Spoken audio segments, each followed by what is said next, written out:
Good afternoon, everyone. This is Rob Shumay, and today I am joined by Jim Scarcelli. Jim, good afternoon. How are you? I'm good, Rob. We're doing the best we can up here in Michigan, considering it's 0 degrees outside, and we're all heartbroken about what happened with our Lions the other day. But we will move on, and it looks like we're going to lose both of our coordinators. So, Yeah, well, it's cold here in North Carolina, but at least it's sunny and there's no snow on the ground. So, just want to let everybody know Coach Warner will not join us today. Unfortunately, he is attending the funeral of outstanding coach and human being Bill McCartney out in Colorado, and he will be back on the show next week. And Coach McCartney was an awesome individual and an awesome coach.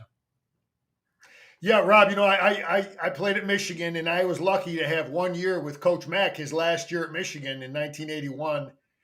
And, he won a state championship as a high school coach.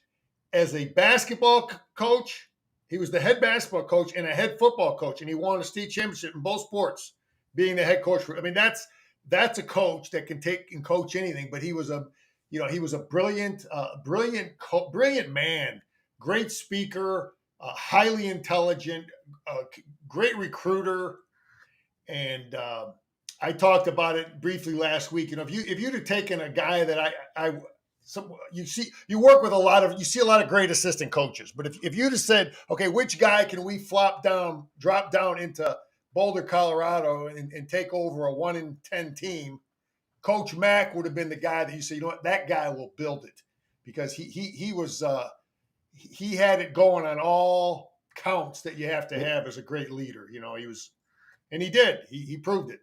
Well, he'll be sorely missed, and I'm sure Ed will have something to say next week about him as well. But rest in peace, Coach. Last week, Jim, we made some picks and some calls, some good, most more good than bad. And I guess when you're going to gamble, that's the key thing on it. And the first one, the big game, Ohio State, Notre Dame. Yeah, we all talked. All three of us were kind of believing it would be that Al Golden would really do a good job defending Ohio State, and I know Jim Knowles is good. And we thought that those two defensive coordinators would really slow it down, and that it would be a low scoring game. And Ohio State pretty much held up their end of that team defensively, but Notre Dame didn't get it done, and there was a lot of points scored. So we were losers on the. We had the under. Uh, I kind of had a little bit of faith that I thought Notre Dame with 9.5 was a good bet, based on their previous matchups they've played. I thought there was only a few differences in the teams, but the thing is, number 4, I said, was one of the big differences, and he ended up being a big factor in that game. It cost us they don't make that conversion at the end of the game. Your Notre Dame game, you pick as a winner, but it was. The Ohio State quarterback didn't make mistakes. And we're going to look at the film, Rob. When we get into the film, we'll really be able to analyze this thing in depth. We'll look at some of the film today, and then when Coach comes on, we'll break even more down next week. Well, the But one thing we talked about, which was remarkable for Ohio State, was, and you talked about in-game betting, right? Watch the first couple possessions, and um, Ohio State 4 possessions, the first 4 possessions, 4 touchdowns, and we talked about them, how they were a different team in the college football playoffs than they were in the regular season. Their first quarter, um, absent the Western game, they averaged barely over 4 points in the first quarter. Now they didn't score in the first quarter in the CFP, but their first 4 possessions, they didn't get the ball until 10 minutes were expired in the first quarter, and then of course that first possession they punched it in to start the second, but they continued that hot start on the offense. yeah, Notre Dame first drive was impressive, but it was deceptively impressive because so much of it was quarterback run. And Yes. fine, you get it. You find a way to move the football, but they couldn't just hand the ball off, and in their ability to throw the ball was not as successful as Ohio State's was. But No, Notre Dame came back and almost gave us a winner. The damn kicker. I just had a bad feeling when he missed that kick off the upright. I said, that guy, that screwed us. It's going to screw us. And sure enough, it came back to haunt us. Um, And then but the late field goal by Ohio State, you don't see that too often there. yeah, But we just needed a little more time off the clock, and then he would have need it down, and it was just enough time where he's got to, it's like, okay, kick the damn thing, make it 11, don't give him a chance. yep, And yeah, Chip Kelly and Ryan Day, they had the balls to throw that bomb there, third and 8, 9, whatever the hell it was, and yeah, remarkable. But Washington, we went with Washington in that game. And after the first couple possessions, I texted out to a friend of mine that said, if Washington wins the game, they're I think they're going to go to the Super Bowl. So we'll yeah, talk about that coming up. But they're hey, the Commanders are good. That rookie quarterback don't play like no damn rookie. He has started 18 games now. He started 50 games in college, and the Lions and that was one of my most confident picks I had was the over in that football game because the Lions got so many guys out on defense. Aaron Glenn is a great defensive coordinator, but he was just it finally caught up to him. And then when we can't stop them, it took the Lions out of what they want to do, and they panicked.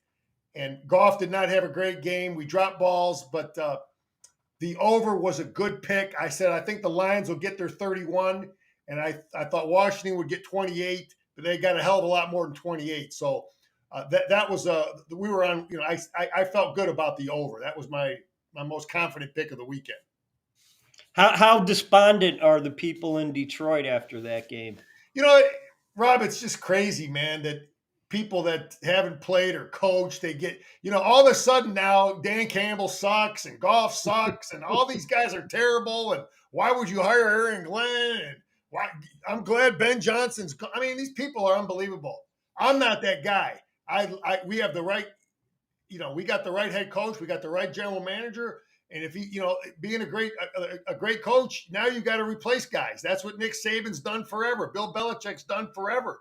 The sign of a great football coach is the guy that has a Rolodex, has guys ready, has a guy ready to go right away. Who he knows who he's going to call. If other teams aren't trying to take your coaches, you're probably not doing a Yeah, very I good mean you're job. not winning. That's exactly it. When you've got a system, people they want to get guys that are part of that system, but I think it's kind of discouraging. Some of the sports talk, that's kind of the narrative. Like, man, we won 15 games. We were not perfect. We played a damn good team, and we got a bunch of injuries. And what are you going to do, man? That's to have the great year, Rob. And the Lions don't have the greatest talent, but to have the great year, you got to have some breaks go your way too. And the biggest part of that is staying healthy. We got 7, 8 starters out on defense, and it finally caught up with us. Yep. Well, let's circle back to that Ohio State game. And before we start talking about the game, there's a narrative around Ohio State that they bought the championship, this NIL. They spent $20 million.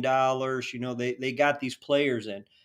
But here's what's amazing. They started 19 guys who they signed out of high school in that game. They had a combined 520 starts for Ohio State. And so I think the narrative of Ohio State overbuying it, I think it goes back to what Coach Warner was talking about last week and the week before.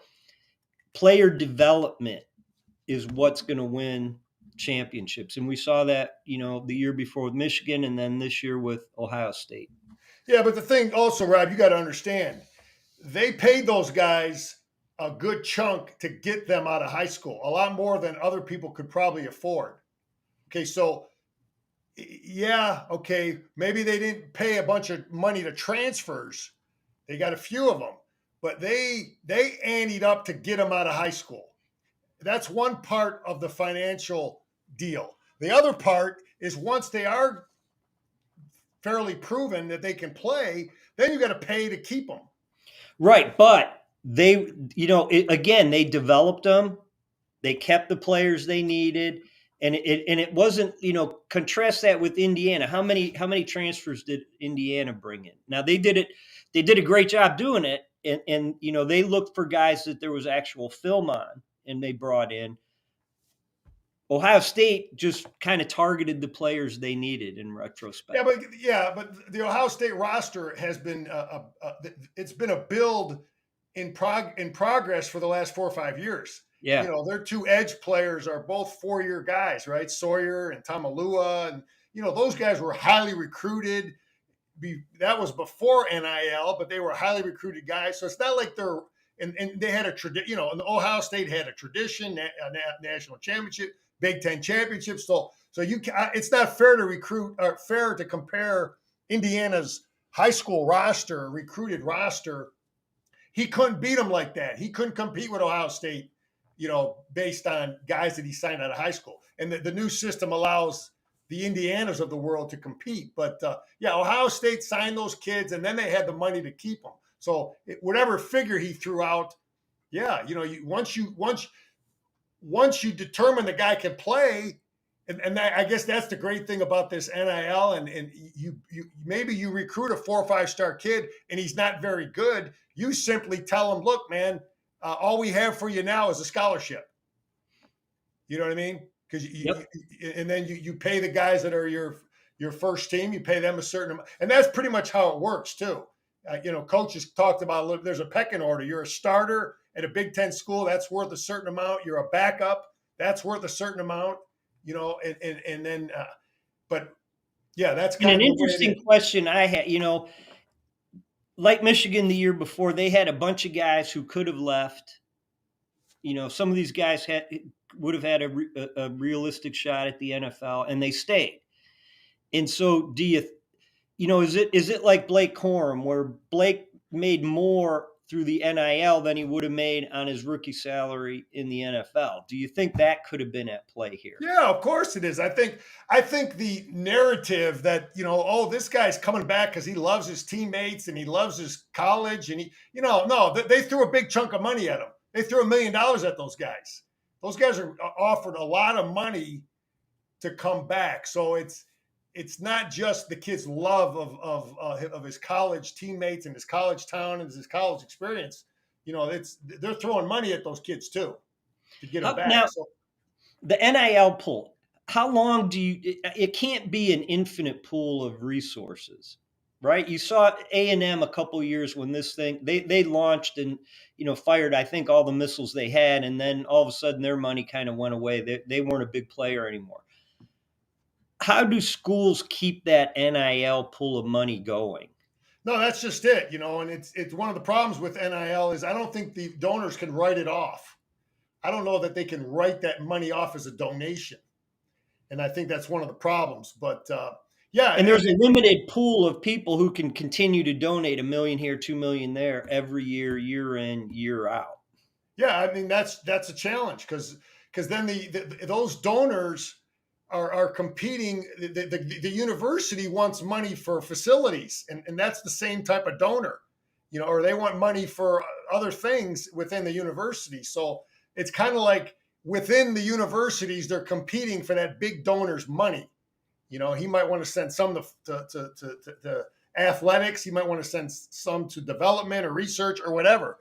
But yeah, that's what's going on with that. But Rob, I just have I have a problem when I hear some of these guys. I normally 99% of what Saban says I agree with, but Saban talked about limits on this for players. He's not big on the NIL and this that. He said they should be paid, but he wants a cap on it. But there's no damn salary cap on a college football coach. Alabama can afford to pay a hell of a lot more than Vanderbilt for a coaching staff, for the head coach, for a coaching staff. And, Ohio State and Michigan, they can pay a lot more probably than Indiana can for their head football coach. So it's funny how that you always hear these coaches talk about, they want limits on players, but there's no limit on how much they make. Wink And their Martindale's. movement. They're, up until, this transfer portal came in, which at least affords players some ability to move. Coaches were on the move all the time. Yeah. Yeah, but Sometimes, they're on the move for a lot of reasons, and yeah, the money in it is unbelievable. I mean, I remember coming out of college, um, thought about it, but they just didn't make much money. I played for Bo Schembechler. His thing was he never thought he should make more than the president of the university. So I think his highest paid year was, his last year was like 89 or something, like 150 grand or something. geez, So oh that was man. the mentality of a lot of coaches back then, that, I shouldn't be paid more than the athletic director. Well, I think tickets to the games back then too probably cost about $15 or Yeah. less for So, but students, and now the face value of tickets at a big school, $200 to $300 face value for these tickets. So yeah, but I listen, you can talk about their $20 million payroll. The bottom line is, I've watched all these teams play all year, and the fact of the matter is Ryan Day's a good coach, Chip Kelly's a good coach, Jim Knowles a good coach, but they had the best roster in football. It showed up against Notre Dame. Notre Dame didn't have the talent that Ohio State had. listen. It showed up throughout the football playoffs. Do you know that the only time Ohio State trailed through the whole playoffs was after that first opening drive by Notre Dame? No kidding. Yeah, well, Yeah. listen. So you got to give them credit for it's. Yes, you're spending money, but you got to spend it on the right guys. And Yep. so you got to give them credit for that they're spending it on the right people. Because I know I have to believe that Oregon's. I heard their number was pretty damn comparable to Ohio State, what they were spending. I don't know what Alabama's numbers were and how much they're spending, but Well, and I do think a lot of credit goes to Ohio State on the development side, because there's a lot. If you go back to 2021, which really is the year Ohio State built their roster through the high school kids. If you go back and you look at a lot of the top players there, or the top 100 recruits, you haven't heard of a lot of them. And so for them to make sure not only did they get the right kid, but they developed them, coached them, I think that's a big credit for Ohio State. yeah, yeah. But again, those were probably top 5 recruiting classes. Yeah, So I mean, there's two sides to that argument. Yeah, they do a good job, but it's a lot easier to develop. It's a lot easier to develop a 4 and 5 star kid than a 3 and 4 star kid. that's true. But To make that argument. So, but yeah, if you look at the kids that played that were on Ohio State's roster, you look at the last 4 years of recruiting for them. I bet you they're averaging like top 4. I bet you they're, that would be like their average, 3 or 4 in the country over those last 4 years, and it showed. so I believe that we have the pleasure of one of the great Ohio State legends joining us. And AJ, is he available to bring in? I'd like to welcome Mr. Tom Cousineau to the show. How are you, Tom? Good, Rob. How about you? I'm doing great. A little bit cold here in North Carolina. Tom, I'd like to Dude, it is cold down here in Florida. It's dropping down. Tom, The I'd like whole to introduce country you to is Jim cold. Scarcelli. Hey Tom, I'm an old Wolverine, man. I played a few years after you. I was 81 to 85. Played for Bo. Great to see you, man. All right, man. I had the pleasure to enjoy the game, the championship game with Flame. Oh, yeah, You, he's a buddy of you, mine. the Flame. Yeah, for those of you who don't know, John, the Flame is John Arbesnik, who was a two-time All Big Ten guard and captain from Michigan, and he grew up in the Cleveland area and played against you in high school, right, Tom? We competed in high school. Yeah. Played in a couple of all-star games together on the same team uh, after high school. But he's a great guy. I love him so much. He's irrepressible. Never, Irreplaceable. and by the way, he never shuts up. He's hard to watch the game with because he just doesn't shut up. Well, hey Tom, before we get into this, the amazing Ohio State game from earlier this week, what was it like to get recruited by Woody? Well, listen, Rob. I mean, like a lot of Ohio kids, I would venture most Ohio kids, uh, they they have dreams of playing one of two places: the Ohio State University or University of Michigan. You guys have done such a great job recruiting Ohio over the years. Some of your best players have come out of Ohio. That's true. Yeah. But I got to tell you, so my dad was a high school football coach, and he sent a couple of guys over the years to Ohio State. I grew up in Indianapolis, and so they're more known for basketball than they are football. But a couple of guys that he coached uh, went there, had great success, and to be honest with you, that Ohio State got on my radar early with Tommy Morant, who ended up being the captain for us. Um, he was like on the graduated maybe 69, 68, and part of those great teams. But so for me, it was a dream come true. To be honest with you, though, Rob, you may know the story through Flame. I was going to Michigan,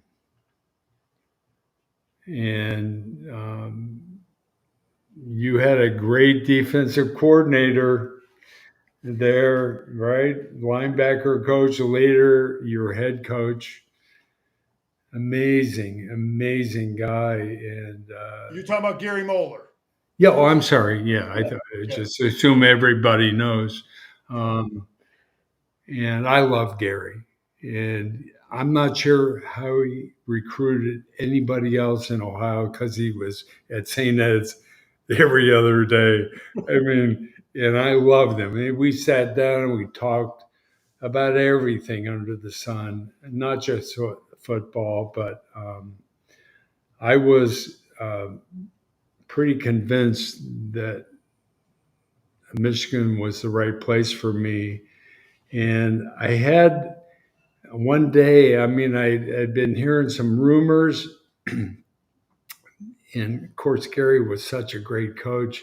He's going to get another job. When you're a kid, you think the world revolves around you, right? And so I said, Gary, what are the chances you're going to be there for 4 years? And he said, to his great honor, he said, not good.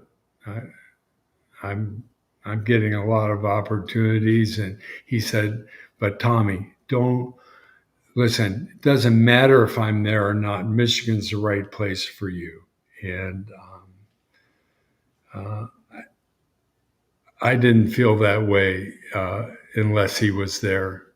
To be honest with you, Bo gave me a little bit of indigestion. Hey Tom, you know I, what's but I loved, I didn't feel like I was gonna deal with Bo all that much. But Gary, I loved. Hey Tom, you know what's interesting?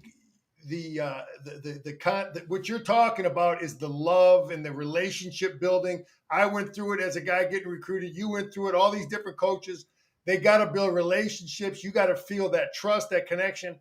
And nowadays, I'm just wondering with this money and this NIL, how much of a factor, a guy like Gary Moeller, who you had that love for, but some other guy shows up with a $500,000 more. You know what I mean? It's a different dynamic Oh, that these kids are. Because I was like you, man. I fell in love with the guy at Michigan State who recruited me. I loved them, but yeah, they weren't winning. So right.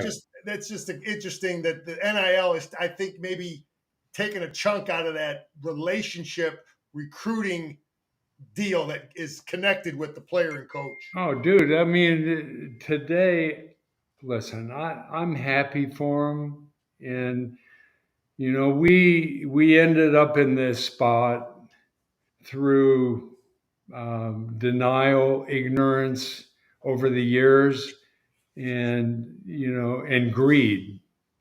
And so, what needed to happen over the years is respond to these kids who are have no money. They're making the universities millions of dollars, but after the game, they don't have enough to take their girlfriend out for a cheeseburger or a movie. I mean, it's ridiculous. It was ridiculous, and so what you had was these big universities and their ads convening and deciding, we can't pay these guys, can't pay them. And they send the NCAA out to make these different rules to reflect what their consensus was. And when the pendulum swung, I believe it swung too far. And I'm not sure I'm I'm happy for them. I think these players deserve to be supported.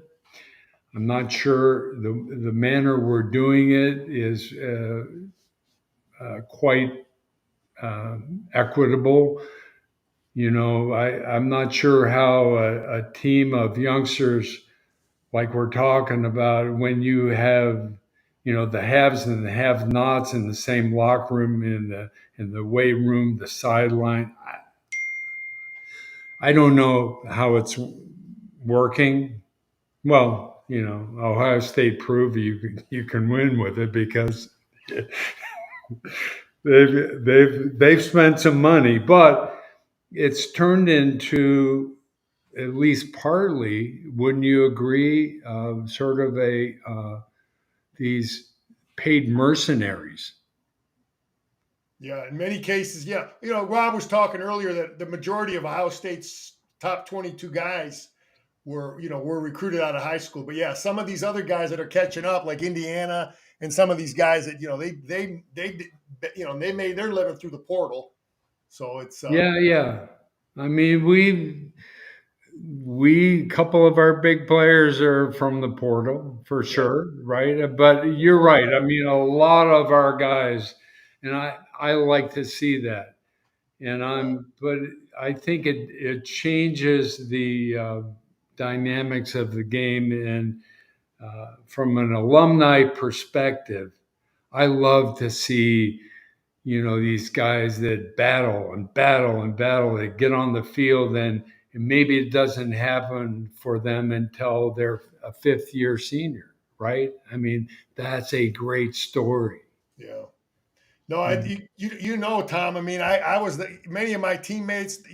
I can think of my buddy Eric Caddis, from Cincinnati. He didn't Yeah. play hardly his first 4 years. He starts his fifth year and plays 5 years in the NFL. And you go through that grind, that mental toughness that is required because you get your butt kicked. You're not playing. You're pissed off. You're feeling sorry for yourself, and you keep fighting and you keep grinding. And eventually, I got to start my fourth year and my fifth year, but if I had a nickel for every time I thought about bagging it, and just feeling sorry for myself, and I would have been definitely in today's world, I would have transferred.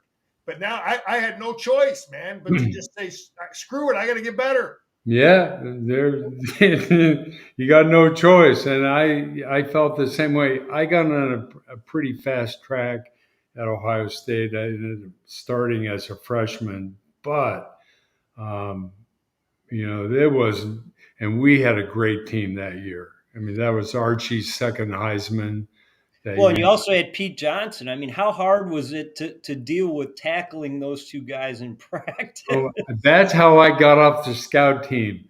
Second week, I got sick and tired of being sick and tired. I mean, I was getting pushed around. I was just, it was awful. I called my dad and I said, "Man, I think me have made a mistake."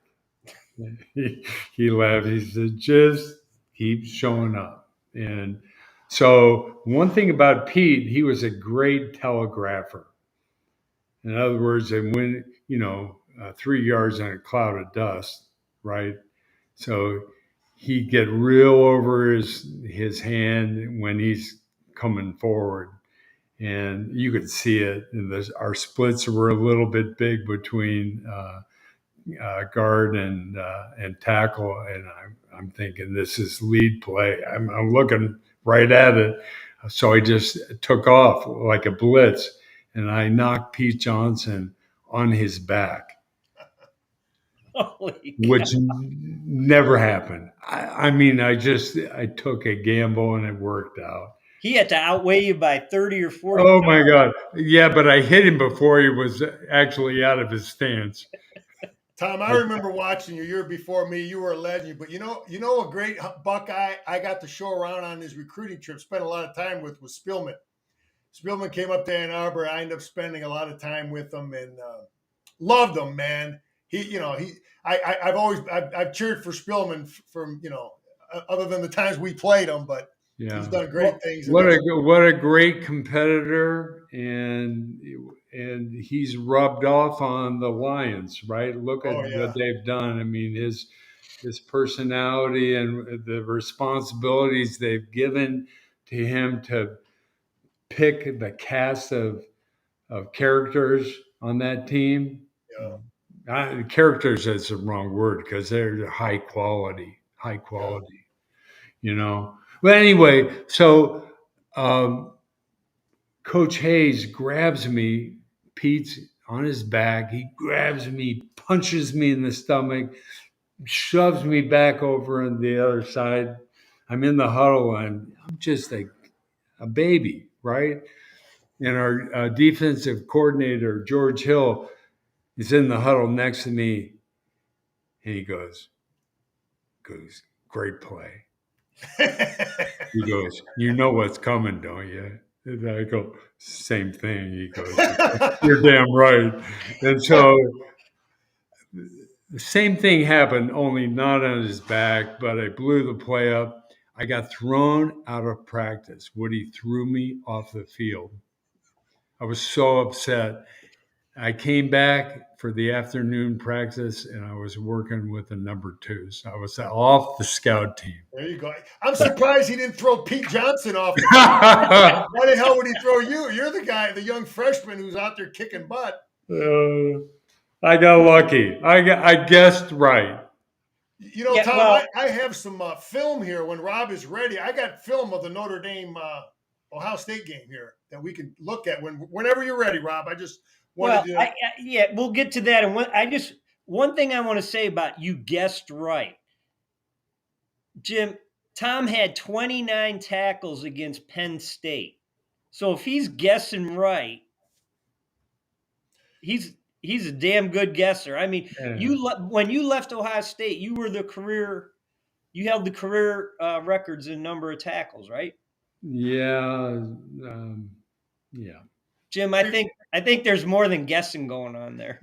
Hey Tom, I'm a 25-year high school coach, and there's two positions I found where you just they got to have a feel for things. Some stuff you think you got a smart kid.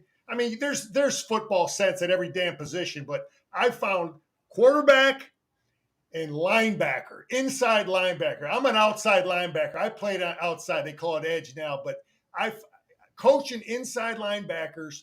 Rob, there's guys that just sense things. They smell things. They feel it. They feel the formation. They look at splits. They look at stance. They look at everybody's looking at that stuff. Okay, but Mhm. there's something that separates the average linebacker from the good one and the good from the great. And those are things that Tom he was a hell of an athlete. I remember watching him play, God-given athlete. But there's that sense too that some guys just have. So he might not want to tell you that, but I know that that's from coaching it. That's was my experience. Well, you're kind. The one thing about being an inside linebacker, middle linebacker, is you gotta participate. You gotta be around the ball. And it's a wonderful, I think it's one of the best positions, if not the best position in football, because there's nothing you can't be involved in, nothing you can't influence, really. So, Yeah, so much of football now, Tom, is they're protecting linebackers with a big three technique, a one technique. When you played, you guys had to take on guards. You were uncovered. Okay, You know, time out. you So know what I'm talking explain, about. Jim, explain to people who are listening that may not know what a 1 or 3 Well, technique is. I think what was popular in Tom and my era were what we called it. We played a 3-4, straight up 3-4, head up guy in the nose, then two defensive tackles lined up over the tackles, and then your outside backers outside. And so linebackers were lined up over a guard.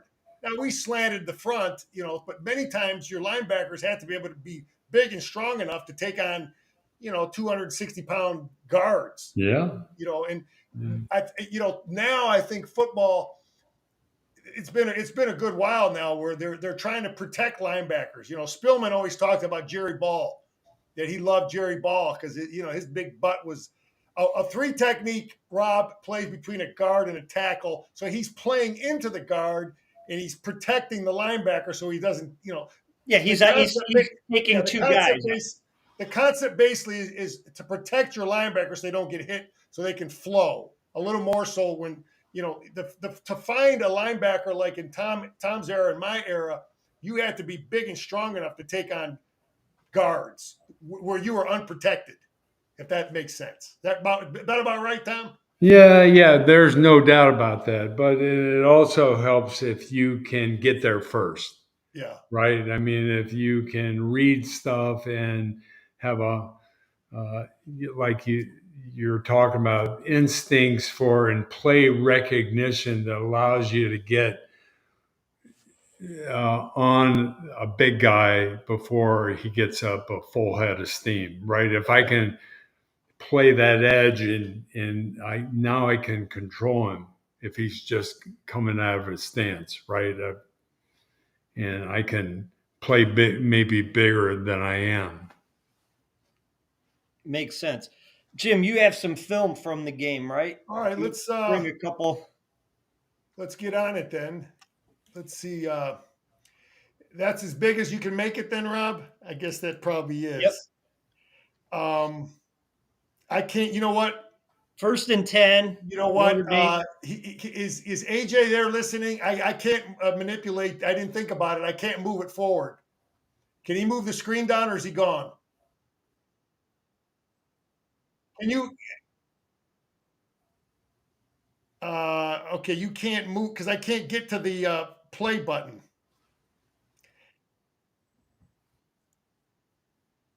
Let me see. Yeah, there you go. Okay, I got to get to there. It is. Let's see what we got. It's not moving. Oh boy, Tom. We had spring practice. We had our preseason camp, and that's what we're dealing with right now. We're working some speed here, and it's not moving forward. I don't know All what is going on here. right, so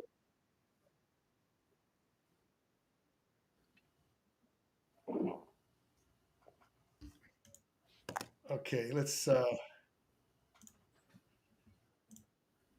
see what's happened. Oh, there we go. Wow. Okay, here we go. Can you guys see it now?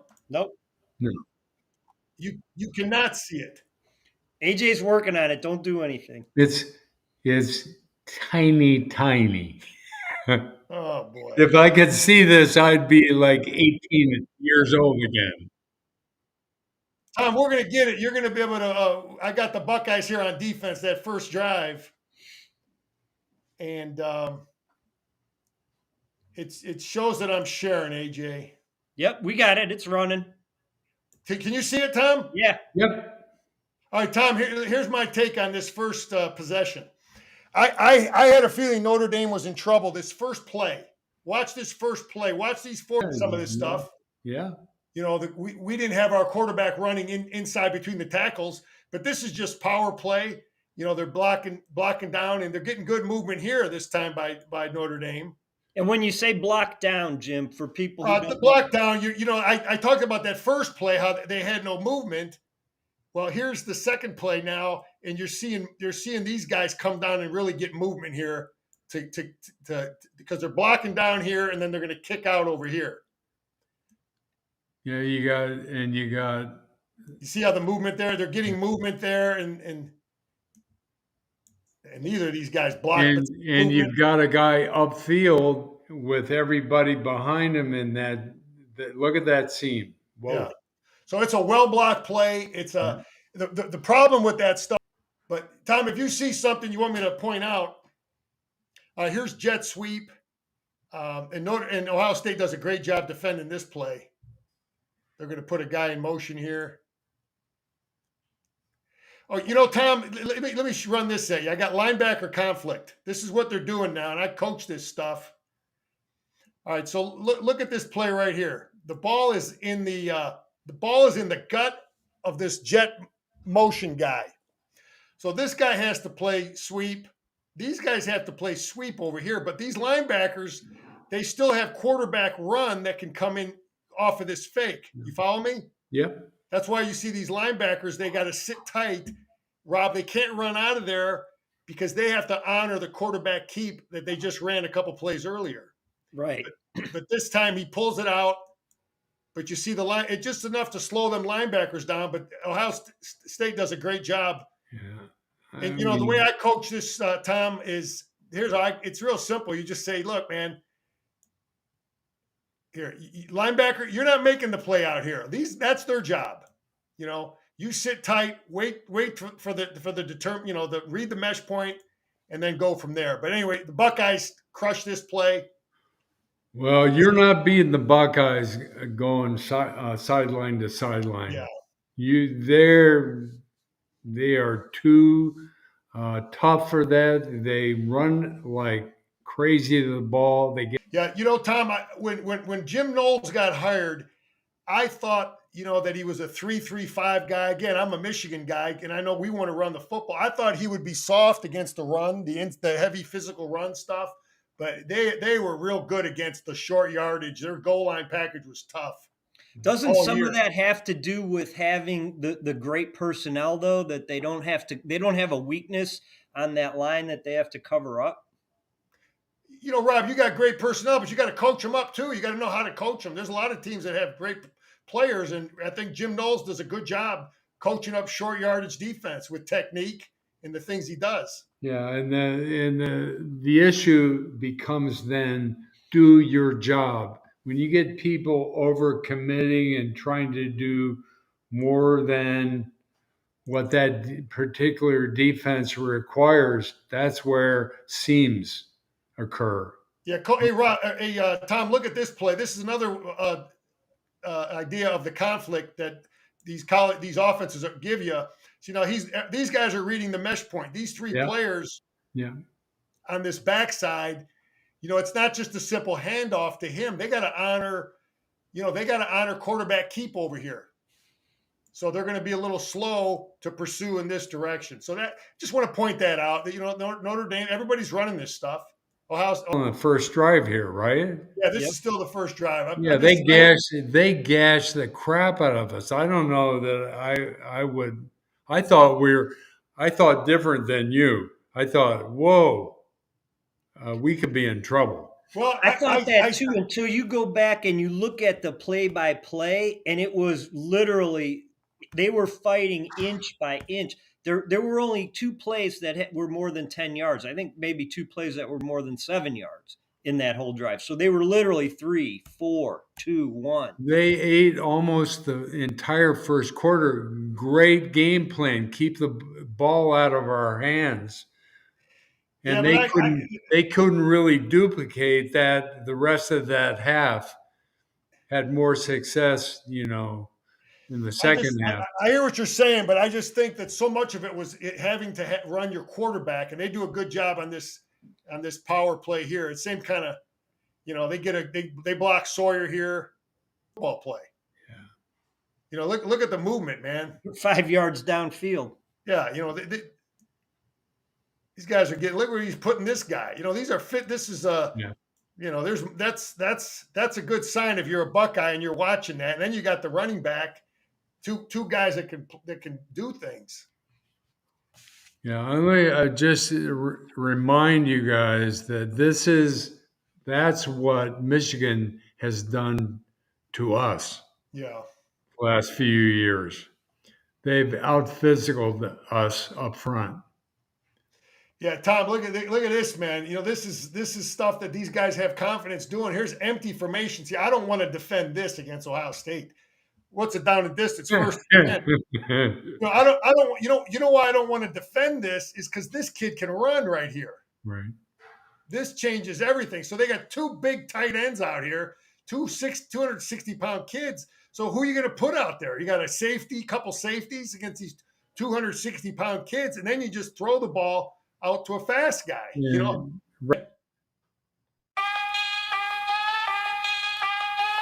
I'm a hot boy like the summer, my wrist cold like winter.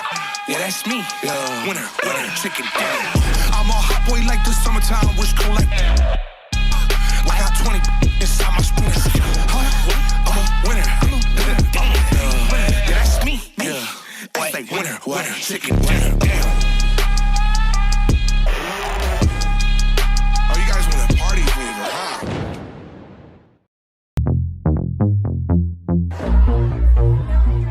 You know, the world is full of stories.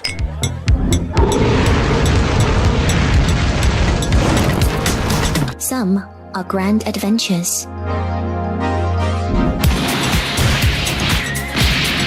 And others are told in the heat of the moment. Some stories have been around for millions of years. While others are still cooking up. Some stories are simple. While others are a little more drawn out. In this world, anything's possible. Even out here in the stars. Timeless stories, told in new ways. In a world made for everyone. So, what's your story?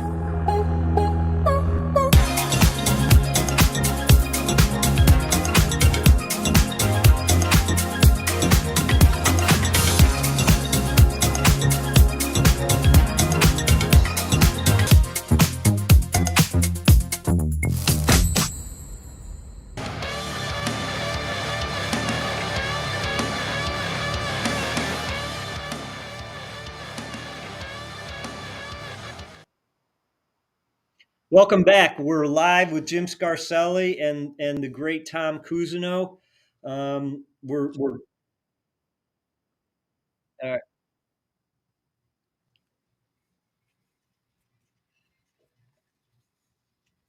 All right. So, all right, we're back live with the great Tom Cousineau and Jim Scarcelli. Can you guys hear me? Now we can. Yep. So we're going to wrap up the show here, this portion of the show, with the final play that Jim's going to draw up from the Ohio State Notre Dame game. All right. This was interesting. I haven't seen this play from them, but this is Rob. Again, we got to get it back to. I don't know where I can't get to the to play it. We're back where we were the last time. You got to reshare it. Let me go back in and share. See where we're at. Okay, can you guys see it now? Not yet. So while that's coming up, do you guys think the Midwest is the home of football now? College football? I'll go real quick. I think it's going to come down to money so much, and there's Paul Feinbaum and some of these guys actually make decent points that there's just so much more Wall Street money and industrial alum up in the North and Northeast that the Southern schools. It might be a factor with when it becomes such a financial deal to get players. I mean, the Big Ten had what, 25% of the college football playoff. You look not just, Michigan last year, Ohio State this year, you had North Dakota State that won, Grandview. I mean, 4 out of the 5 divisions were Midwest schools that won it. Well, I think the Big Ten made a big statement. And so these conferences, I think we're not done seeing movement, actually. So I think it's going to be interesting for uh, football loyalists or conference loyalists. It could be challenging, don't you think? Yeah, and you guys were talking about the NIL money before, and Tom, you mentioned the have and the have not in the locker room, but I think it's also coming down to the have and have not at the institution level. And are we going to see a break where it's the SEC and the Big Ten and whatever other schools they add at one division, and then the MAC and those type of schools in another division? Yeah, I don't know, man. I feel like they need to put some rules around. Uh, it's just the Wild West right now. And what we're talking about is sort of a hybrid of professional football. And when you sign a contract in profession as a professional, you can't just a contract. It's something that I don't think has gotten digested fully. And I would expect if we downstream have a couple of these super conferences, they're going to make some rules around movement. Salary cap, maybe?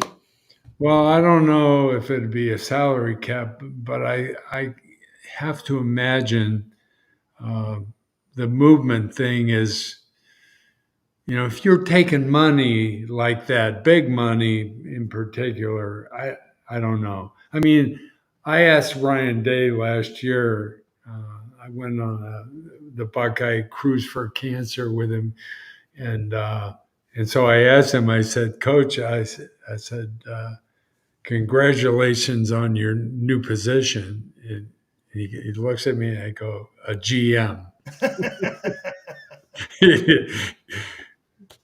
It's a necessary evil. I'm not sure it's one that position he relishes at all. But I mean, it's something that every major institution is going to have to. I know he's getting help, but at the end of the day, he's the guy. Well, the NFL has basically a tiered structure, right, for the first few years now. Yeah. Could we see something like maybe there's not a salary cap? Maybe you could have 100 players, but at this each step of the way, this is what they earn. It's going to be interesting to see what happens. Yeah, and I'm not suggesting that, and I don't think these guys think everybody should that there should be equality, right? I mean, they get that there's some guys that are special that make the team different, better in unique ways. But I believe that any great coach is fighting like crazy to get all his kids money, some level that we can count on. That, and there are other things that maybe non-monetary, like that become monetary, like health savings accounts and whatnot. Who knows how this is going to go as we evolve? But Tom, that's one of the greatest, one of the many skills a successful head college football coach has to have is to be smart with your money, identify great talent, and then try to find ways to retain the guys you want and keep that locker room like you talked about. Is where guys aren't, you're making this, I'm not making that, and they're bitter at each other, and they're that's a skill that I think a college head football coach has to have. yeah, the brotherhood is so powerful. Yeah. You're not going to leave. I mean, it's not just a financial conversation or consideration. Listen, I mean, a national championship, they don't grow on trees. They're so hard to get. Everything's got to go really right. There's skill involved, obviously, but there's some luck, right? You got to stay healthy in football always, and so and Ohio State did they they played well. The Oregon game, they lost one of their best players, lineman, tackle, and then we lost our center. Um, I don't know, week 10, Achilles, right? Oh yeah, I think he was out for Indiana. Yeah, and so and that's significant. He won the Remington Award actually. Yeah. And so I don't know. Yeah, Tom, that's what I'm a Michigan guy, and I'm looking at Sharon Moore. Basically, you got 105 guys now you can have on the roster, and you just want to bring in as much talent as possible so you can endure a 16 game schedule. Hopefully, if you go and play in the national, I mean, look at all the games that these guys had to play, and the guy that can develop depth and get a bunch of talented players. So if you lose bodies, another one can step up and you don't miss much ground. Coach Hayes used to call them the Young Turks. The Young Turks step up. Yeah, Bo. One of many things I learned from Bo is how you wouldn't know the damn difference in the attention that he put on the second string guy just as much as the starter. He was so focused on making sure he had 44 guys ready to go. Yeah, wasn't he the guy that famously said, "I treat them all like dogs." Yeah. Oh man! Jim, let's run this last. Hence my indigestion at the thought. Hey, Rob, I don't know if we're going to be able to do it here. I don't know what's going on because we're still back at that. I thought you were running it before. Well, here, can you see it or no? Yeah. Everything's good. Okay. Well, great then. This is the last play, and this was good stuff by Ryan Day. This is the stuff. It isn't just talent, guys. It's not just talent. And Ryan Day's doing some good things here with number 4. He knows that when he puts number 4 in motion, he puts number 4 down here in motion. Watch, he's going to go in motion, and this right on the snap of the ball. On the snap of the ball, this guy's going here. He knows that these guys are all want to know where's number 4, right? Where is number 4? They all feel it, they smell it, and they're all reacting. It's in the game plan. It's in the scouting report. So they see him going in motion. So these guys are all thinking something's coming over here. And then what does Ryan Day do?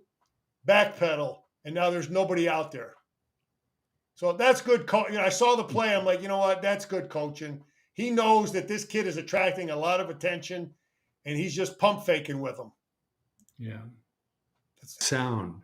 Yeah, it's not sound at all. No. So I don't know how they're defending it. You know what? Hey, Tom, look at this. This is coaching, man. This is the stuff that I know as a defensive coach. Well, run it back. Look at him pointing. Hang on. I'm going to point one guy. Not only is he pointing, he's jumping up and down at it. Yeah, this guy right here, this is a sign of a confused defense. Okay, there's something going on with whatever Al Golden called in the communication here. These guys have questions. Somebody screwed up. Yeah. Well, this guy screwed up. Let's watch him. See, he doesn't know what to do. And that's why you've probably got 2 guys covering one, and see how that's what's happening here. Well, that guy that was doing the post, he went right for him. See that? They're just screwed up, Rob. Bottom line is they're screwed up. As a defense like this. Yeah, but I mean, the more things change, the more they stay the same. The passing game is all about, different levels and people crossing, right? You try to create a hole for somebody to sit in, right? Yeah. And so, I mean, you can't just run with, albeit a great player, there's several great players out there Yeah. who can all score. So, who are all dangerous. I mean, that's a little too much respect for number 4. I know he's great, but I mean, Yeah. you can't forget about the other guys. Yeah, they're just Tom. They're just screwed up. I think before the snap of the ball, whether even if they snapped it from here, they look screwed up. Yeah. You know, this is just, but this is coaching, man. This I put this on Al Golden more so than any player. When your team is screwed up, that's on coaches. Yeah, they're just confused. How And confident are you guys in Knowles and returning and Chip Kelly? well, let me tell you this, Rob. As a Michigan guy, I want Jim Knowles to go get another job. I want him to someone to hire him as a head coach. I am really. I mean, I watched him at Oklahoma State, and I'm like, oh damn, this guy's good, and he's done nothing but get better since he got to. In my opinion, Tom, I think he's gotten better. I'm all done with the film, Rob, so you can cut Yeah. that out if you want. But I think Ryan Day built a damn good. He's got 2 good coordinators, man. He's got a good staff. He does. Tom, you think they're here for the? Or you think the opportunity? Listen, I don't know. I think that that's part of coaching, right? Getting better, collaborating with on staffs that you're on, and creating um, good things, winning things, trends, a reputation as a good manager of people, right? Inspirational. There's so many different facets to being a, a great coach. You know, it's not like, and I'm not saying, and because I think Woody Hayes and Bo Schembechler were great coaches, but it's more complex today. There's way more moving parts. I mean, the game is still blocking and tackling, but there's, media and all that goes now, NIL, right? I mean, it's different. Yeah, And it's another so, hat. It's another yeah, hat the head coach has to wear and be good at. Because if you're not good in all areas, Tom, you get beat.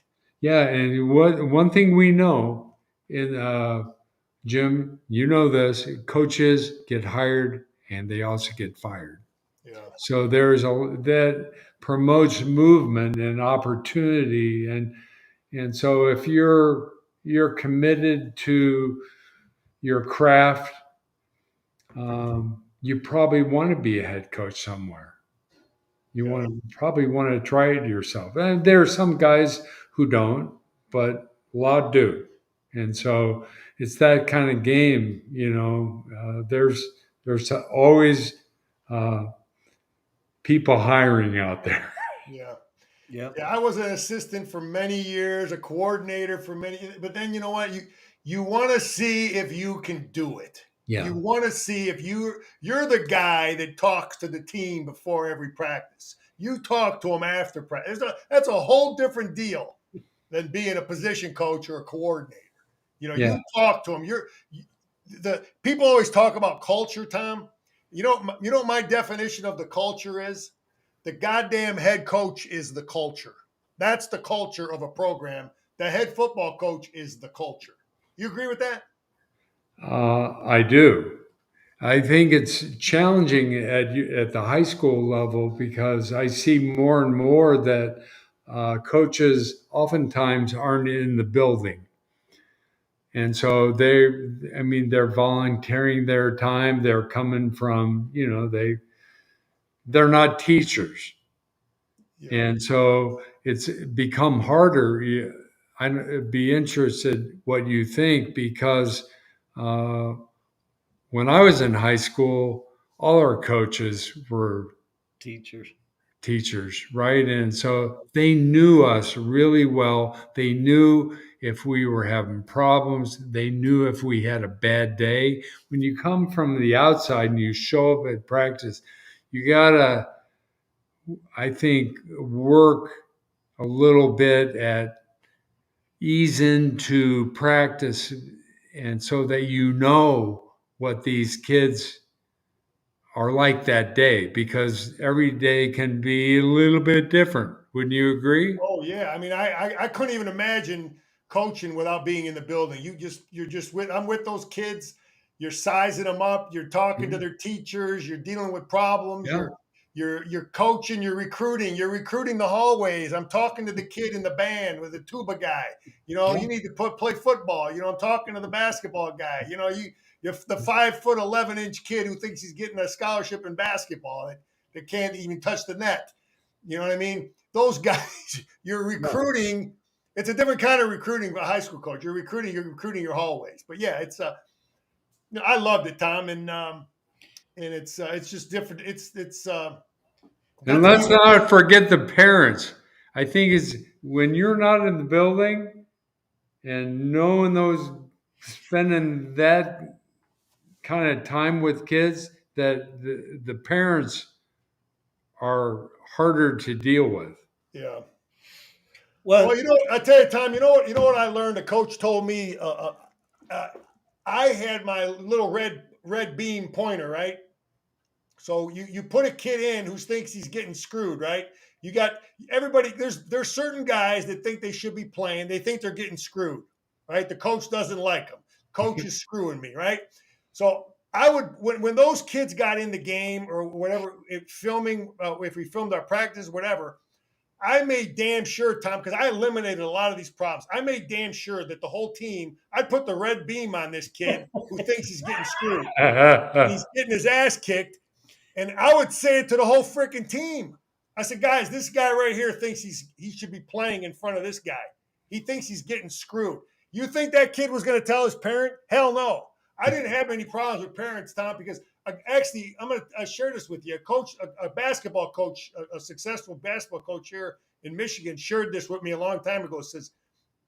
He says, he used to tell his parents at parent meeting, you want to know why your kid's not playing? Ask your kid. So I made sure that my assistant coaches that they always knew, and the player always knew why the hell he wasn't playing. And then you eliminate a lot of those complaints. If the kid knows, he's not going to complain to his parent. Yeah. well, think of the other thing that changed, right? Under Bo, under Woody, could they have coached that way today? I firmly believe that. Let me tell you, if us three were coaching a high school team down the street, us three, it all gets back to this. If and you played for Woody, I played for Bo. If you know the guy gives a damn about you, he can rip your ass all day long. If you Yeah. know he cares about you. Yeah. So us three could go take over a program, and Tom would coach the way he was coached at Ohio State. I would coach the way I was coached at Michigan, and no one would have any problems with nothing because the players would know we give a damn about them. You agree with that, Tom? I do. They got to know that you love them. That's right. And you can get after their They got to ass. know, to your point, that you care about them before they care what you have to say That's or right. when you think about anything. Yeah. So yeah, I don't buy any of that stuff that this millennial Gen Z X whatever the hell they are now. I don't buy none of that, man, because I'll coach the way I was coached 40 years ago, the same way. Just make sure they know you care and you can get after them. Yeah, I mean, Coach Hayes was very tough on us, very tough. Um, but I will tell you, I mean, he coined the phrase. And his book was entitled, one of his books was entitled, You Win with People. And he was a really big believer in that. And he always meant all the people, from your starters to your scout team. He always treated everybody with respect. Like Bo, he treated us all like dogs. I mean, he would punch the scout team kid, and he'd punch Archie. He, he was. He didn't discriminate. And it's how No, it was. And it included the cheerleaders, the band, the whole organization. He was a real big believer, and he wasn't the most creative guy. We were tough as nails, right? So the forward pass, three things can happen. Two of them are bad, so we ran the ball. Right? We had the KISS principle, keep it simple, right? Stupid. And block and tackle, and not make mistakes. Oh, I don't know if we have the time, but I'm going to just go this way for a second. well, here, Tom. Before you do, I know Jim. You showed us all the film. I appreciate you coming on. Uh, I know it's been a pleasure. If you want to stick around with Tom for a little while, I appreciate it. You're more than welcome. I gotta roll out. But hey, Tom, you were a guy I watched when you were in college, man. This has been a pleasure to sit and talk with you. I'd love to do it again, guys. I got to roll, and it was all great. And I don't have a real good feel about some of these games. I kind of like Josh Allen a little bit because I think as much as Mahomes has been so good, and you don't ever want to bet against Mahomes. I just don't know if they're scoring as many points as they've been. So I'm going to throw a little. I'm going to make a quick pick. I'm just going with Buffalo because I'm having questions about KC's offense, and I would take the points with the super rookie over there in Washington. Tom, you're a legend. All good.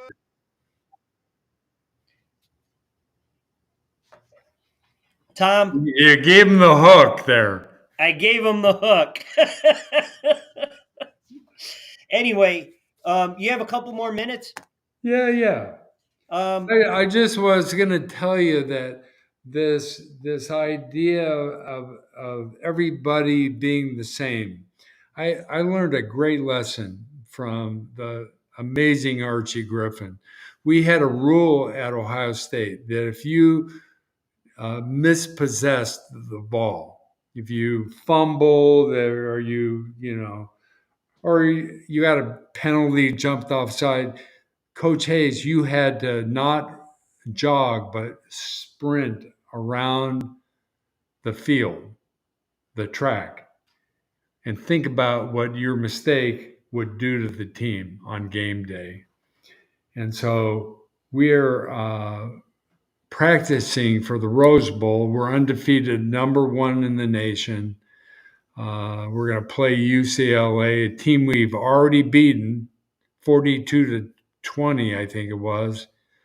I mean, we beat them pretty good, and so we're heavy favorites. And we're practicing in a cold rain. And anyway, Archie is taking the ball. It's an inside play, and all of a sudden the ball comes just flying out. And Archie never fumbled, ever. Right. He picked that ball up. And he, rather than looking at Corny Green or a lineman, you missed your block, and he picked that ball up and he sprinted around the track, and we're standing there watching him. This is a guy, he's the best player in America, Heisman Trophy 2 times. He had just been awarded the previous week, a few days ago, right? And here he is, not looking to blame somebody else, but like everybody else, pick that ball up and run like hell around. And we stood there in awe. It was so powerful. And I'll never forget, I looked at Coach Hayes, and he had tears running down his face. And he said, "Gentlemen, that's what a great teammate is all about." So powerful. And he gets back, and everybody's just standing there. It's a very heavy moment. He goes, "What's going on? Let's go." So I just wanted to ask you a couple questions about I'm from Cleveland, and we just seem to go to the wrong schools. You went to Eds, I went to Ignatius, Michigan, Ohio State. Whatever. But you ended up on the Browns, right? And those were some pretty good teams that you were on back for Oh, the Cleveland. we were in the playoffs every year, and so we didn't go deep, but we had a very good defense. What We was were different very, about very, very stingy. what's difference about playing defense in college and then at the pro level? Beside the obvious, the players are bigger, faster. Well, I don't. Well, that's it. I mean, every week is like Michigan, Ohio State week. I mean, you on any given Sunday, or now it's Monday, Tuesday, Wednesday, Thursday. yeah. Um, it's just very, really talented and crafty. I remember Joe DeLamalure. Um, left Buffalo and came to Cleveland. And Yep. my first snap against him, I mean, I was so excited. I mean, he's such a great player. And I just wanted to represent myself well. And I tried to hit him, harder than I I had more attention on him than I did the ball. And he literally, when I'm ready to hit him, engage him, he stopped and he supplayed me. He took me right off my feet, and without hitting me, he used all my momentum. It was like jujitsu. And that quick, I'm on my back, and he goes, "Gotcha." I mean, there's a lot of that really skilled body position, uh, footwork. It's just, guys that have. Can there be guys that are sort of a diamond in the rough? Yeah, but not for long. You got to sort of polish it up. And it's hard to, there's so much skill there, right? And the learning curve, it's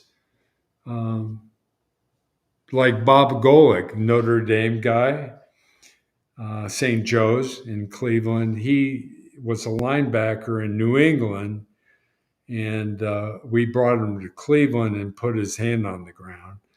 And he was more natural. I mean, he got it, and he was big and strong.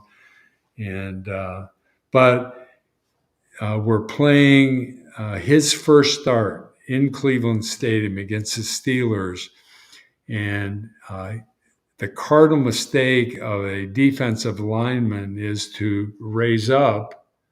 We saw it on film, Yeah. right? Raise up and look for the ball, you're going to get driven off the ball. And unfortunately, you get driven right into your linebacker, and so, which is what happened to Bob. He stood up, and Mike Webster, I'll never forget, Franco Harris was running right up the middle, right up the gut. Webby had Bob off his feet, and he got hit from the side and turned around. Now he's facing me, and they're driving Bobby right into me with Franco coming behind him. I end up on my back in the middle of Cleveland Stadium, and I'm face mask to face mask with Bobby. And we had wrestled in high school several times. And I looked at him, I said, "Hey man," well, I can't swear. I did there, but I said, "You never pinned me on the wrestling mat, "You're not about to start out here." I said, Well, I think he "Get the took F your off lesson. me." He took your lesson to heart because he turned out to have a pretty Oh darn my good God. career. And so, but it's funny because Webby, he grabs Bobby and then he grabs me. He was such a great guy and such an awesome competitor. Talk about excellence Yeah. at your craft. I mean, he had it all. Anyway, he's laughing his ass off, and he looks at us. He picked us both up, and he goes, "Oh my!" He said, "You guys wrestled in high school?" He said, "That's unbelievable." And he looked at me and he said, "Coos, I think you just got pinned," and walked away. Who gave you the toughest time to tackle, either in the pros or college? Who did you think that you went up against that was? Well, total package, Earl Campbell. Oh, and you were playing him twice a year then, right? Back Yeah, then with the yeah, Browns. he was a beast. He was a beast.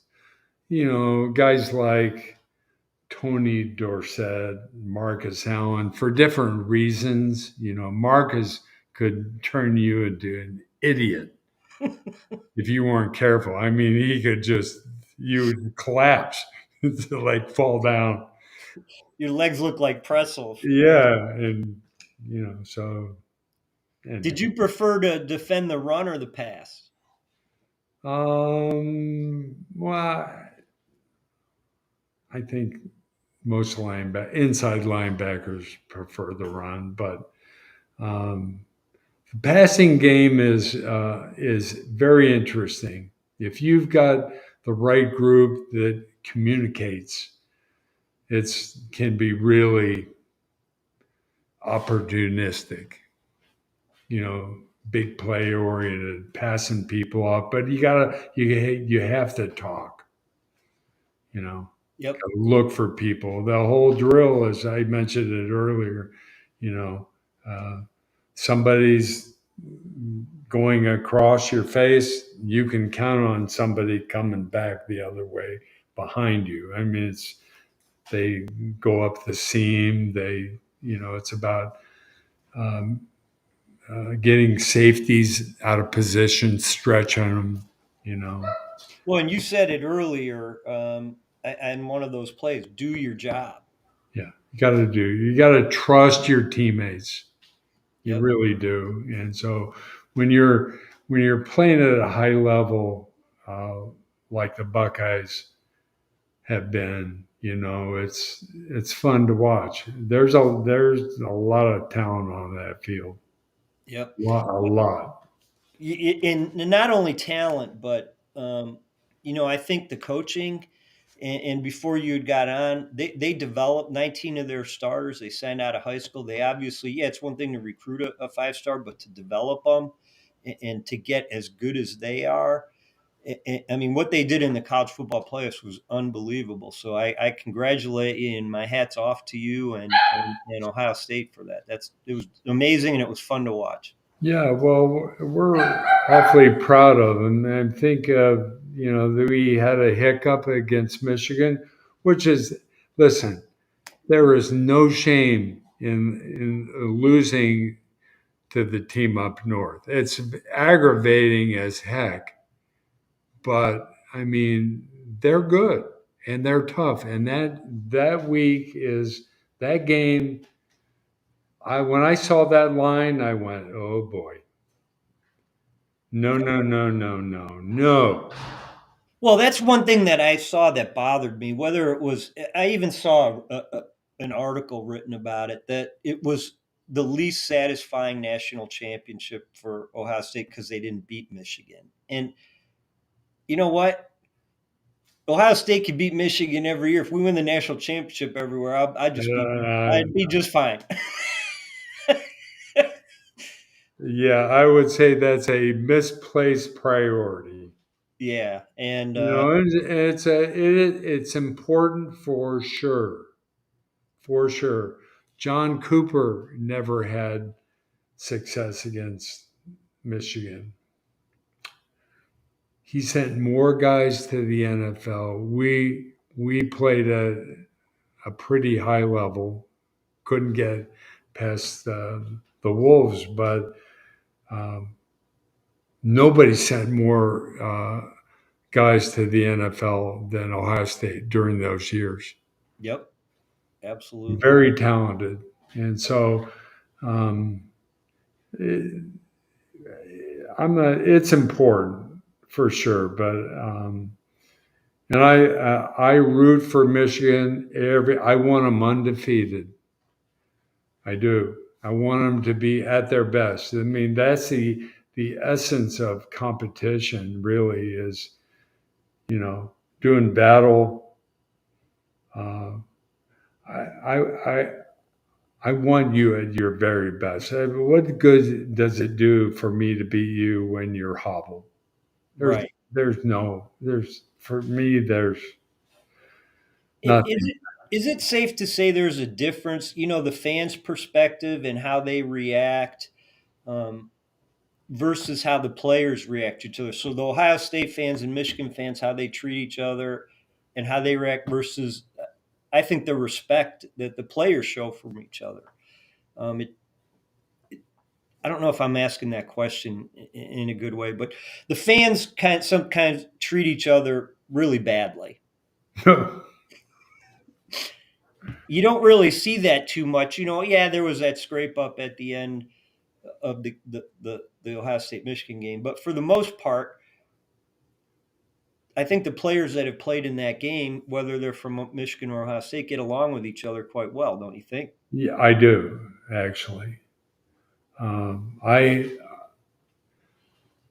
have great friends, lifelong friends from U of M, guys that I played against. Donnie Dufek, when I was in Montreal, came up and we were roommates. And so Mm-hmm. our programs are very similar. That's the fans might not agree, but I mean historically we're very similar, Yes.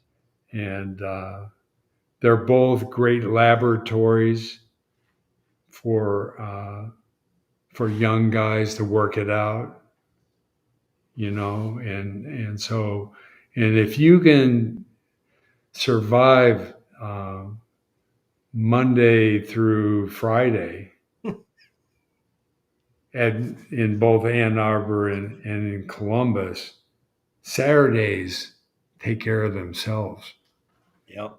because these programs are so excellent, and the expectation is high, and it's not about the Peter principle. It doesn't matter if you're a freshman or a senior. As I mentioned, I had the good fortune to start as a freshman. The only other freshman to start previous had been Archie, and so you didn't see that very much. And there were a couple of guys the upperclassmen that weren't thrilled about it, but Coach Hayes said, "Listen, he's our guy. Stop it." But I had to go out and produce. I had to go show, so opportunity doesn't matter. Look at Jeremiah Smith, for God's Yes. sake. He's playing like a fifth year senior. He's playing like he should be playing on Sunday. Yeah. He's got football sense, route sense. He knows when to sit down and when to keep running, when to fade, when to bend. And so it's remarkable for a young guy. And plus, if he touches the ball, more than likely he's going to catch it. Yeah, and once he catches it, more than likely someone's going to miss him. He's going to embarrass somebody, like Marcus Allen. You were saying Marcus Allen Yeah. did. No, he's smooth. He's very smooth. Yep. How did you like living in Montreal? I I loved it. I loved it. Maybe not exactly the best decision I ever made.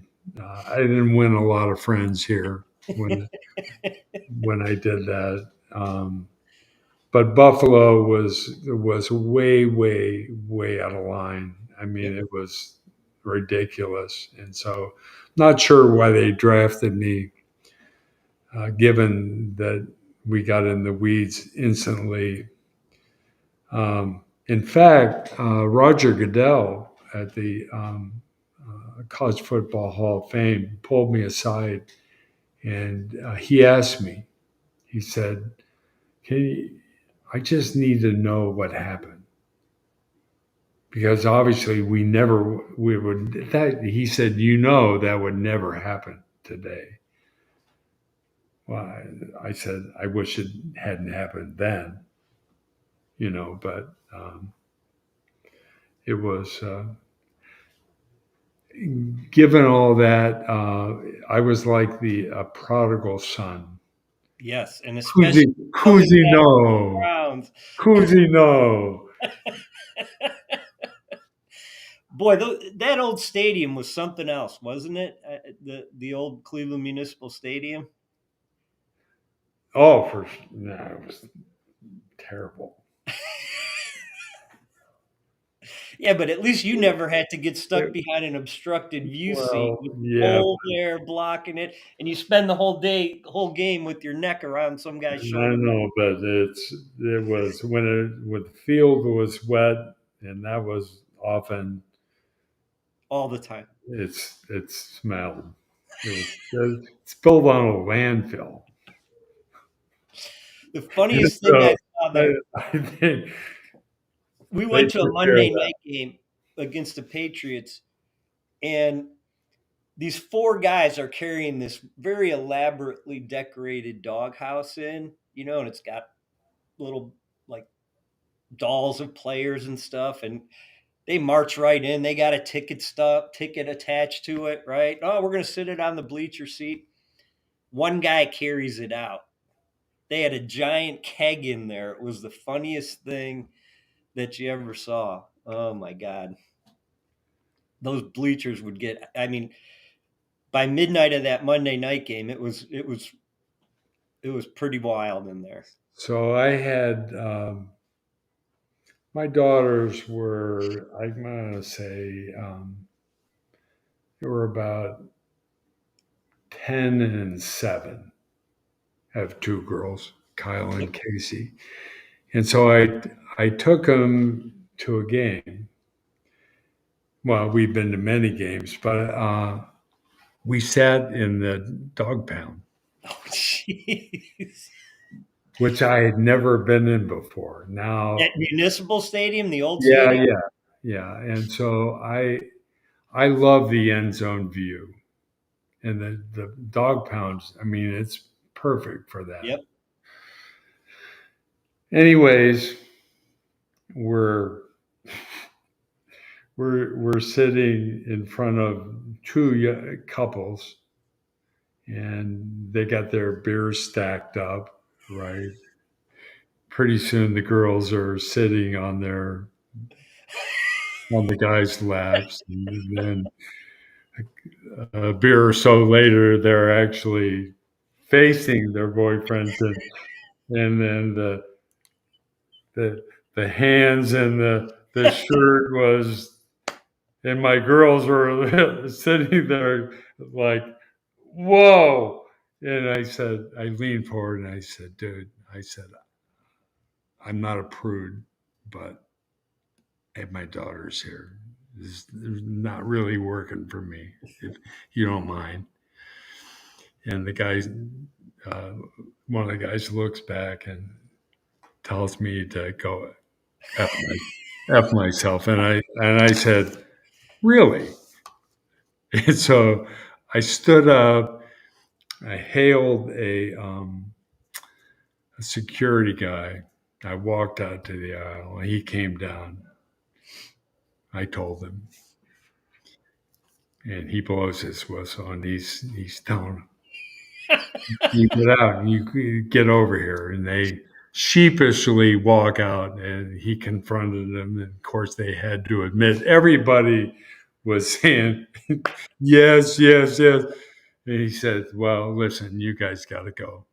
You're out of here. And I said, my friend, there's the easy way and there's the hard way. You're doing it the hard way. Now go after yourself. That's the dog pound.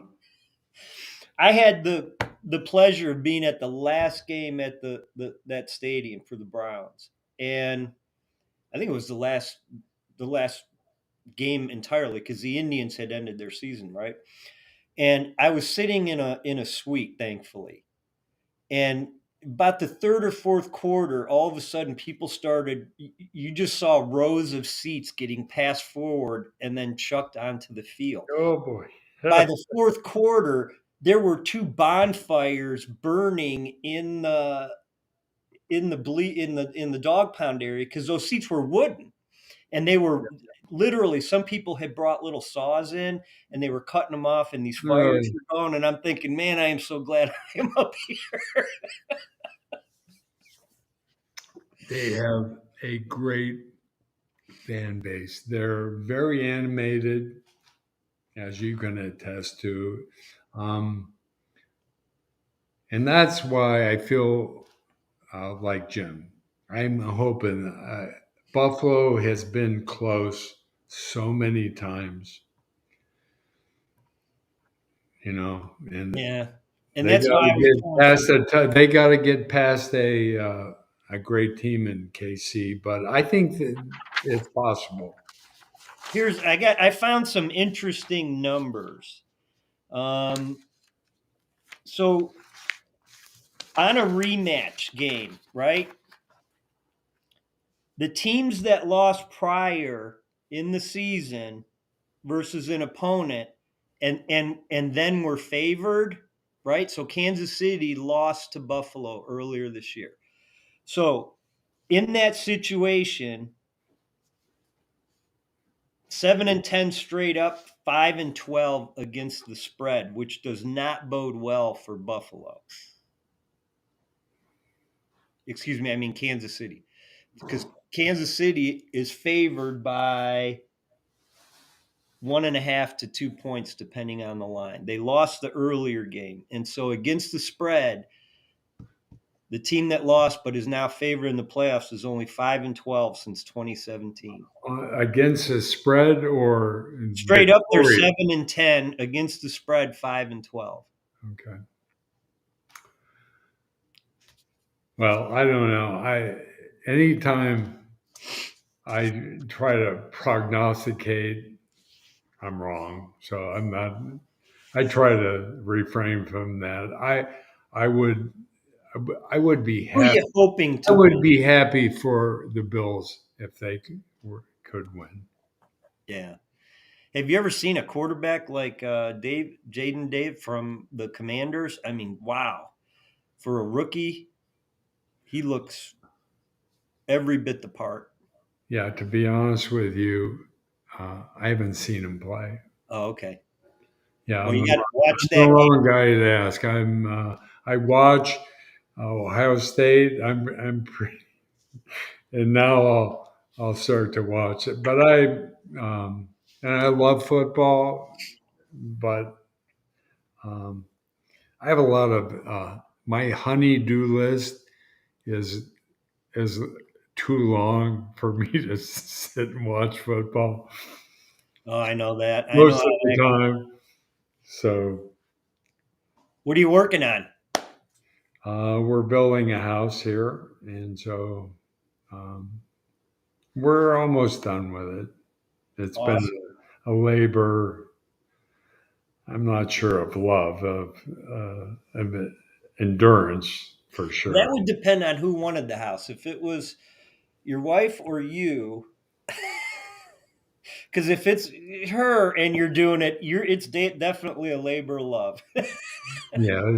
Well, happy wife, happy life. You got it. Right. Tom, I appreciate you so much. I'm honored to have you, call you as a friend, and to have you on the show. No, It's thank you. I appreciate it. It's been fun. well, I So tried to do I my best. wasn't sure what to think. I don't actually do a lot of this because I don't watch all that much. It's easy because it's Ohio It's Ohio State. State, yeah. Yeah, but if you, I couldn't do this, talk intelligently about another program because I don't really watch it. Well, you know the game. It's amazing to be there with you and Jim. Watching some of those plays because a lot of us, we think we know the sport, but to hear you guys talk about it because you've not only played, you've coached as well. Yeah, yeah. I mean, I coached for a lot of years at the high school I attended in St. Edward, and they're pretty good. Uh, Yeah, well, I hate to admit that too. yeah. And so we play at a pretty high level, and like St. Ignatius, where you went, great, all boys, and it's a great teachers, great coaches, great. I mean, it's an unbelievable environment, and so I was really blessed to have gone to school there, um, and I got a scholarship. Otherwise, I wouldn't have gone. I would have gone to the public school. So it was really turned out to be a great blessing. Actually, my dad was the head coach at Lakewood High School, which is Okay, 4 blocks away. exactly. My, Yeah. my mom said she was praying I would go to St. Ed's, that I could. My dad wanted me at in his program, and she said absolutely not. When St. Ed's became a possibility, she said, "You've done a great job with him, but any more, and you're going to kill him. So let him go." Well, he laid a great foundation, not just as a football player, but as a person. So, you Oh, know, you're nice. Thank you. well, no, thank you. I owe you. Thank you so much for coming on. Tom, I hope that next year when we talk about this or I have you on, it's because Michigan will win its fifth. But until then, Ohio State is king of the hill, top of the heap,